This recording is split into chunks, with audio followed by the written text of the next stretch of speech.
Hello again and welcome to another Mordy and Glory, the old world video. In today's episode, we shall be casting our ever critical eye over another old world unit. And once again, we shall be delving into the depths of the mines and looking at the dwarven holds. But we're not going over any old dwarf unit. Oh, no. We are going over what very well may be the most iconic dwarf unit in the entire game and one of the most recognizable even to people who aren't big players of the old world. I am, of course, talking about the orange angry midgets, the Dwarf Slayers. And so, without further ado, let's pick up a big old axe, seek our doom, and charge right into today's episode. You there, guardsman! Did you know that the Mordy and Glory channel is now officially sponsored by Sharp? No, sir. By God, Sharp! That's right!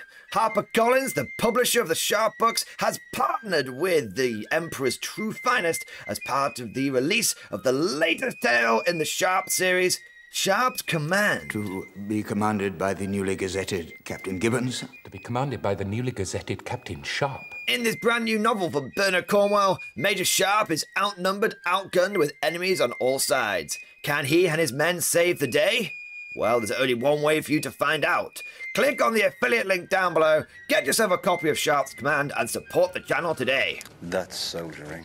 As is tradition, let's begin with a brief overview of what the hell this unit actually is. In the lore, Slayers are dwarves who have committed some dishonor or they have brought shame upon their clan and they have taken the Slayer's vow to die in battle, to seek a mighty doom. And by doing so, they will expunge the shame against their name. To a dwarf, not only is personal honor very important, but clan honor is even more so. And it could be argued, although this will probably get me in the book, that it's even more important than gold. As a result, Slayers are the fanatics. They are the berserker infantry of the dwarf war machine. Well, at least that's what it says in the lore. Let's take a look at the unit entry and see if this translates onto the tabletop. Your bog standard Troll Slayer has a movement of 3 inches, a weapon skill of 4, a ballistic skill of 3, a strength of 3, a toughness of 4, 1 wound, initiative 2, 1 attacks, and leadership 10, and cost 12 points per model. What's interesting is that Slayers don't have sergeants, they don't have unit leaders. In fact, any Troll Slayer can be upgraded to a Giant Slayer, and that will cost you 7 points, and the benefit of doing so will get you an extra weapon skill, an extra strength, and an extra initiative, and an extra attack. So you can have an entire unit of Troll Slayers or an entire unit of Giant Slayers, and you can actually mix and match them as well, as there are rules later on for Motley Crew and how this works with the Slayers. Now, the troop type for Slayers is regular infantry, and this is actually not normal. If you go back through the Force of Fantasy, look at the dwarf unit entries, you'll see that pretty much all dwarf infantry is actually heavy infantry. Hammerers, even rangers who are meant to be scouts, they're heavy infantry. Longbeards, quarrelers, thunderers, your basic dwarf warriors, pretty much everyone is heavy infantry except for the Slayers. And this does potentially matter because it means if you want to disrupt your opponent's ranks, you're going to need a Slayer unit with at least unit strength, I believe it's 10, in order to disrupt the enemy ranks. As for the base size, Slayers come on 25 by 25mm bases, which is in line with all the other dwarf infantry, and your unit size is 5+. So you have to have a minimum of 5 of them if you choose to take them in your army, but there's no limit on the size of the unit outside of the points limit of the game, and the fact that they are a special unit, so you can take up to 50% of your army as special. So you could spend up to 1,000 points in Slayers, which is pretty cool. You can essentially build a bit of a Slayer throng if you want to. Although, of course, you will still need to take your mandatory 25% of core. Now, as for their equipment, Slayers come with just hand weapons. just one bog standard hand weapon each, but you can give them an additional hand weapon for 1 point per model, or you can give them a great weapon for 2 points per model. Like I said earlier, any number of models may be upgraded to Giant Slayers at 7 points per model, and you can also upgrade one to a Standard Bearer at 6 points, and you can upgrade one to a Musician for 6 points. The Standard Bearer may purchase up to 50 points worth of standard runes. Now, if you're curious what 50 points of standard runes might get you, you can take the Master Rune of Hesitation for 45 points. You can get the Rune of Confusion for 35 points, the Rune of Fear for 30 points, the Rune of Battle for 25 points, Stroller's Rune for 25 points, and the Rune of Courage for 15 points. Now, there are all sorts of cool and effective combinations that you can do with these runes, but the one that jumps out to me and the one that feels very Slayer is Stroller's Rune, because this gives you the Vanguard special rule. And if you're not sure how Vanguard works, after deployment, units with this special rule may make a Vanguard move. A unit making a Vanguard move moves as described in the basic movement rules. It may maneuver normally, but it cannot march.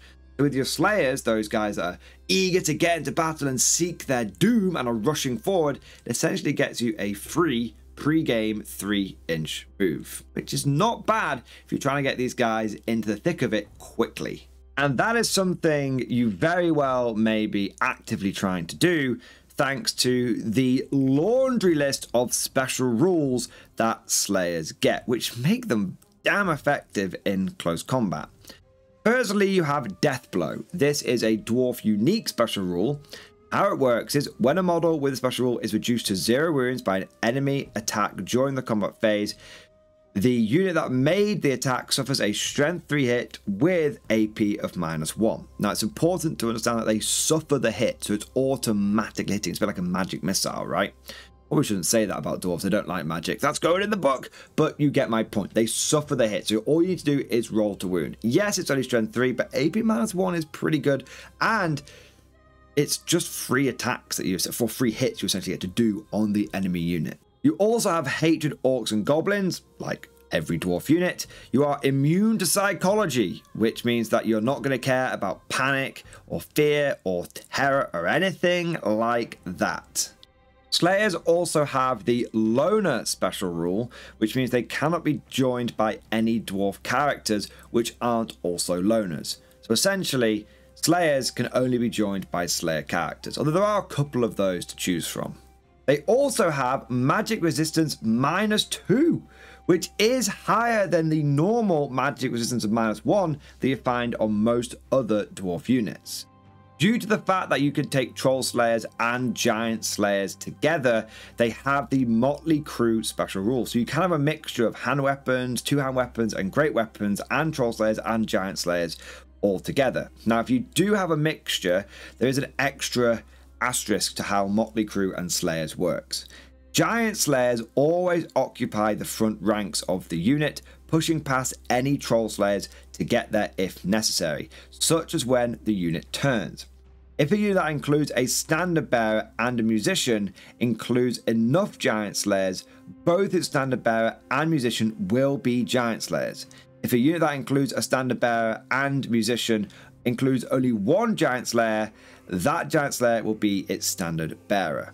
On top of this, Slayers are open order, which means that they are a bit more maneuverable, they can get quick turn, they aren't as affected by difficult terrain, but also they can't claim as many ranks for rank bonus for combat resolution, and they don't get that inherent +1 for combat res that most close order units get. Like all dwarf units, Slayers are resolute, so they are -1 when they are pursuing enemy units, and they're also -1 when they're fleeing. But I wouldn't worry about them fleeing at all, considering that they also have the Unbreakable special rule, so at most they're going to give ground if they lose combat. Lastly, but most importantly, they have the Slayer special rule, and this right here is why you take this unit. Because they haven't got any armor, but they do have the Slayer special rule. These guys are all gas, no brakes. How it works is when this model makes a roll to wound, A roll of a 4+ is always a success, regardless of the target's toughness. Giant Dragon, 4+. Empire Steam Tank, 4+. Enemy monster beyond the comprehension of mere mortals, we're on a 4+, mate. Slayer is a phenomenally powerful rule in a game where even just being 1 less strength than your opponent's toughness can really hamper your potential damage output, and likewise in a game where strength and toughness can make it much easier for you to wound things, just being able to always wound anything on a 4+ no matter what is incredibly valuable. Now, Giant Slayers have all of the same special rules that Troll Slayers have, but they also have one more on top of that, and it's a unique special rule called Fight Me. Any model with the special rule can issue and accept challenges in the same manner as a character. Now, this is big because you can use this to protect your unit. It's a very good defensive capability. So if your opponent comes flying into your unit with a dragon or some absolute blender lord of some kind mounted on some horrific beastie, and he's just going to cut through all of your slayers in a combat or two because of the volume of attacks and the fact that you've not got any armor. If you've got a bunch of giant slayers in there, you can really tie him up. You can just be like, yeah, I'm going to issue a challenge. You can't refuse it because you're a lone character on a big giant dragon, so you've got to accept this. And every turn you can just feed him a character, feed him a character. It can make your slayers an incredible dragon tar pit. On top of this, if your opponent has a character that is leading a blender unit and they get stuck into your slayers, you can issue a challenge with your giant slayers and you'll probably beat their enemy champion first, because they'll probably throw that out first. But then once you start issuing that challenge, you can start tying up that lord again. And whilst you're tying up the enemy lord with your giant slayers, if you've got a character slayer in it, either a dragon slayer or a demon slayer, he can start blending the enemy unit. So it allows you to blend them while making it harder for them to blend you. Fight Me, I love it. I absolutely love it. Really, really cool ability, and one that can be leveraged very effectively by a clever player. Now that covers an overview of the Slayers, but I want to just delve into them a little bit more. How would I run this unit and how would I use it on the battlefield? So fundamentally, I see Slayers as a tar pit first and foremost. You can take a bunch of these guys, give them no upgrades whatsoever, just keep them cheap and very much relatively cheap, because 12 points model is actually very expensive. But if you just keep them relatively cheap, take a block of maybe 15 or 20 of them, and you just put them on one flank. And you put them where you just need to hold the enemy up for a bit. And I think in that capacity, Slayers will be able to buy you 2, maybe 3 rounds of combat against even the nastiest of enemy stuff, enemy dragons, enemy monsters. And whilst the opponent is chewing through the Slayers, the rest of your army has a chance to get the job done. However, I do think that Slayers are capable of much more. There is a bit of nuance to them. It just comes down to how many points are you willing to spend. When it comes to giving them extra weapons, to me, the additional hand weapon seems like the better choice. It's cheaper, but only 1 point. And you don't really need to worry about the extra strength that you would get from giving them great weapons because of the Slayer special rule. You're going to be wounding the enemy on a 4+. Now, I still think you want a few great weapons sprinkled in there. There's a very good reason for this. Armor. Great weapons don't just give you strength. They give you AP. And it's all well and good having a bunch of giant slayers with 3 attacks each wailing away. But if the enemy has got a 2+ save, and maybe even like a 2+ rerollable 1 save, yeah, you ain't getting through that. So have a few great weapons sprinkled in there, so that if you do come across a hard target, you might end up wounding it on 3s, but let's say you're wounding it on 4s anyway. And if you do, at least you've got that AP -2 to try and tear a hole in their armor. There is a good question here about what's the ratio, like how many additional hand weapons to great weapons should go. I think that for every 2 additional hand weapons, you should consider having 1 Slayer with a great weapon. However, it is important to note that this doesn't mean every Slayer should get an upgrade. At the end of the day, they've got no armor, so they're going to die like shit very quickly. I like the idea of taking a 16 strong Slayer unit and in 2 ranks of 8. And the front rank has got 3 great weapons on it, and everyone else has got double hand weapon. And then the back rank has just got Slayers with hand weapons. And those guys are there to just eat arrows and to get cut down first. And what I quite like about that formation is it gets around one of the big problems that Slayers have, which is they're pricey. They're real pricey. They can be very, very expensive if you're not careful. Highly tempting to take a big unit of Slayers, upgrade everyone to giant Slayers, give them all additional hand weapons, great weapons, throw down the standard bearer, the musician, and hell, put some magical runes on there as well. If you do that, you're going to get a unit which is going to start going over 400, 500 points very, very quickly. If you go for that aforementioned 16 with a back rank of Troll Slayers, if you go for then a front rank of Giant Slayers, what you end up with is something that only costs 259 points. Because you have 16 Troll Slayers, upgrade 8 of them to Giant Slayers, give the first 5 on the front rank extra hand weapon for additional 5 points, and give the last 3 on that front rank great weapons for the 6 points. That comes in at 259 points. You're not bothering with the standard bearer because you're not trying to win through any kind of static combat resolution, so screw that. If you lose combat, you just give ground. And you really don't need a musician in this unit because the musician won't help you rally because you're unbreakable. And again, if you lose combat, you don't care because all you're going to do is give ground because you're unbreakable. If you really wanted to have a standard bearer in there and have a magic rune in there, you could go for the standard bearer and then go for that stroller's rune, which would add an additional 31 points onto this unit, bringing it into 290. But whether you go for that or not, you've got a unit that is roughly between 260 and 290 points, which has enough bodies to take a few casualties on the way in. It's got enough bodies to hold the enemy up for a few rounds of combat, and it's also got enough teeth, because you got dwarves with 3 attacks, you got dwarves with 2 attacks with great weapons, that the opponent, even if they do beat them, is going to come out to the side very bloody. And it's not guaranteed the opponent will beat them in any way, shape, or form. You could go full line hammer with these guys, start spreading them out, and if you do so, it's going to be like charging into a brick wall for your opponent. They're going to go in, they're going to kill a few Troll Slayers, and then they are going to get laminated in return.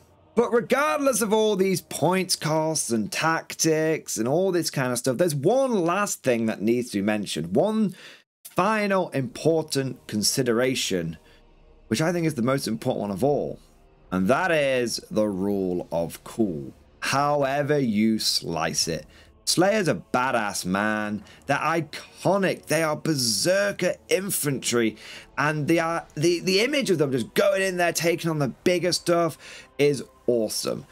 So even if there's many arguments that you can come up with to tell me that Slayers, they're not a good unit, you shouldn't put them in your army, you're better off going for hammers and iron breakers and all that kind of stuff. Of course, I'm not saying you're wrong. Just saying that Slayers are cool. And Slayers are going in my dwarf army one way or another. But of course, all of that is just like my opinion, man. Let me know what you think down in the comment section below. Are you a fan of the Dwarf Slayers? And if so, how are you using them in your army? If you enjoyed today's video, don't forget to smash that like button and also subscribe to never miss an episode. Would you like to know more?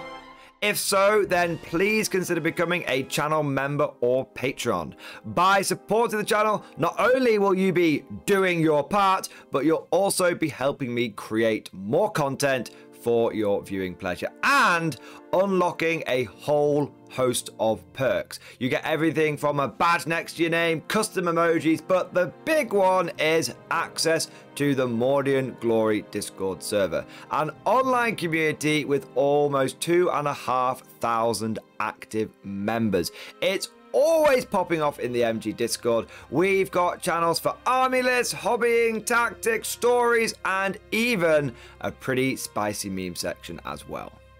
For all you greenhorns that wanted to see the Mordian glory hole, today is your lucky day. And joking aside, I do want to say a massive thank you to all of the current channel members and Patreons. You guys are amazing. Truly the lifeblood of the channel. I could not do Mordian Glory full-time without the incredible and generous support of my members. So thank you guys so much.